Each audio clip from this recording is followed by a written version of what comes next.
तो जी अस्सलाम वालेकुम। आज हम पढ़ेंगे अल्काइल हैलाइड को। इसकी जो इंट्रोडक्शन होगी, जो मेन पॉइंट होंगे वो हम आपके साथ डिस्कस करेंगे।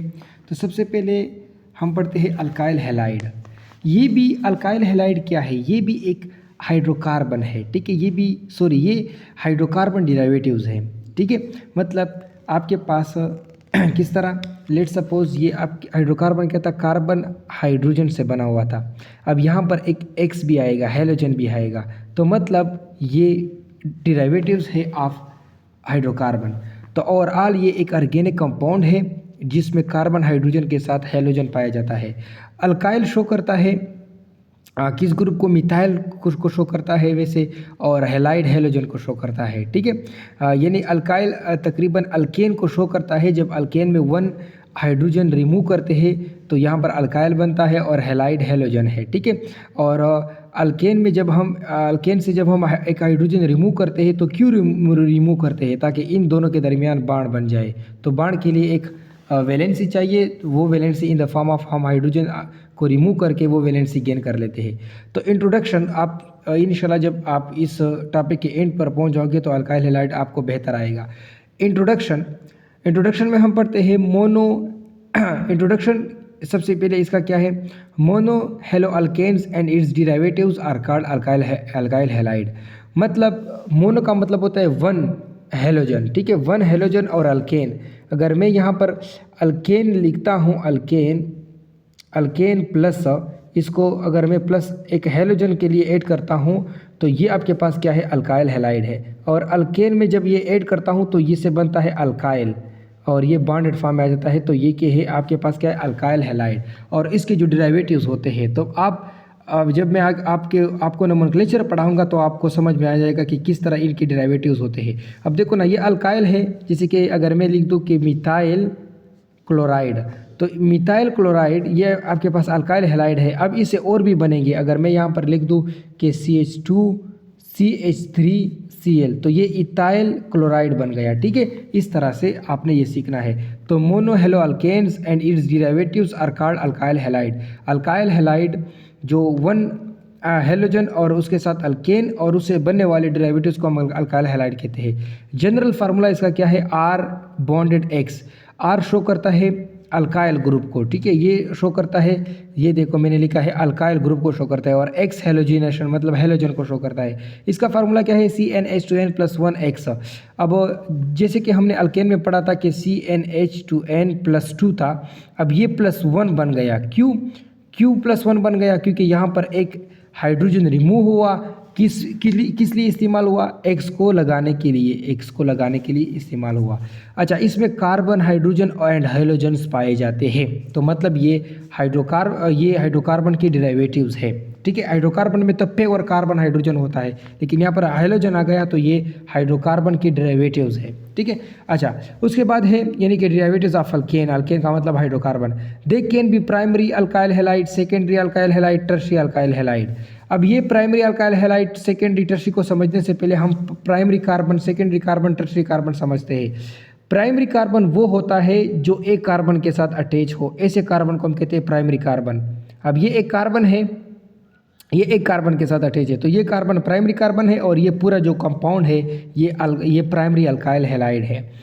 अच्छा, सेकेंडरी कार्बन वो होता है जो दो कार्बन के साथ अटैच हो। ये एक कार्बन है, दो कार्बन के साथ अटैच है, तो ये आपके पास सेकेंडरी कार्बन है और ये पूरा कंपाउंड सेकेंडरी अल्काइल हैलाइड है। इस तरह टर्शियरी कार्बन वो होता है 1 2 3 जो 3 कार्बन के साथ अटैच हो, तो इसलिए ये टर्शियरी कार्बन की वजह से ये टर्शियरी अल्काइल हैलाइड है।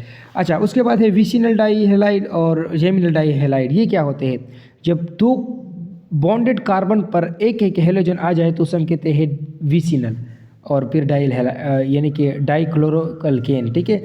अच्छा, फिर अगर एक कार्बन पर दो हेलोजन आए तो उसे हम कहते हैं जेमिनल, ठीक है। तो जेमिनल विसिनल एक मेन पॉइंट है, हमने इसको पिछले वीडियो में भी एक्सप्लेन किया है जब हम हाइड्रोकार्बन पढ़ रहे थे।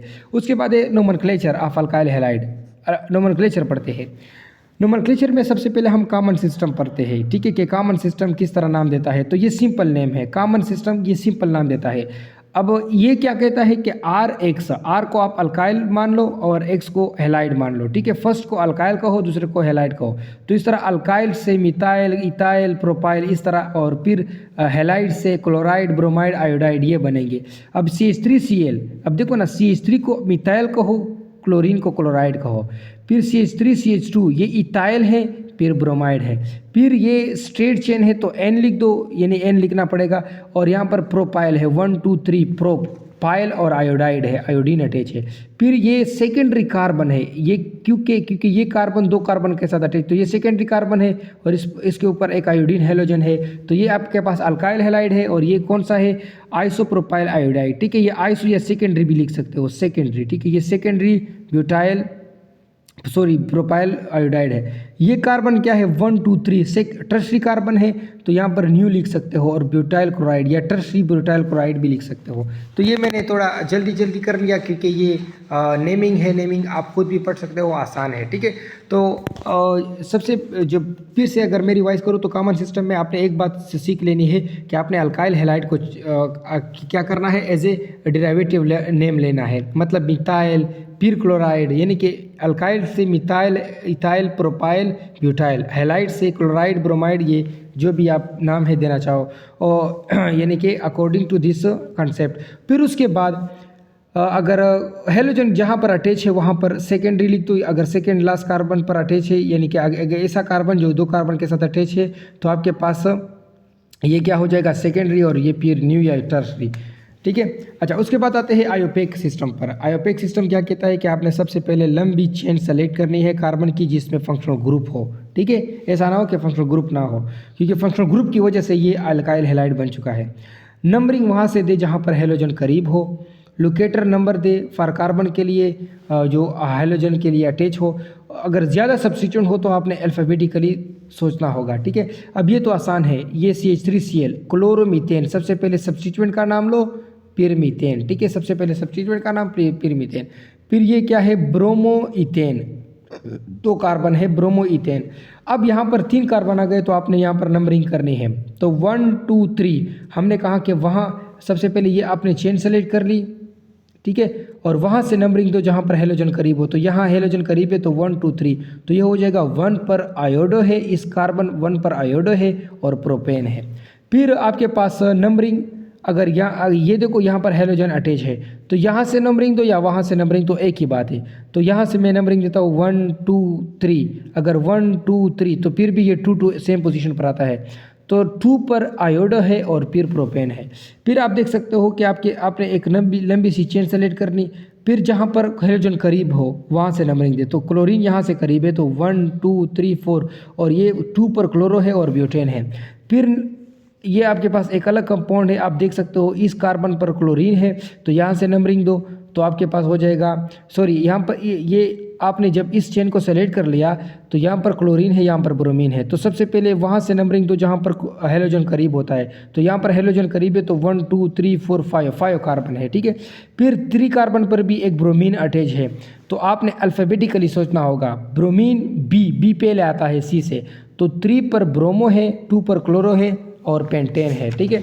अच्छा, उसके बाद आपके पास ये फिर से आ गया, देखो ना, 2 इस कार्बन पर एक क्लोरीन है, इस कार्बन पर ये दूसरा क्लोरीन है, ये 2 क्लोरीन है।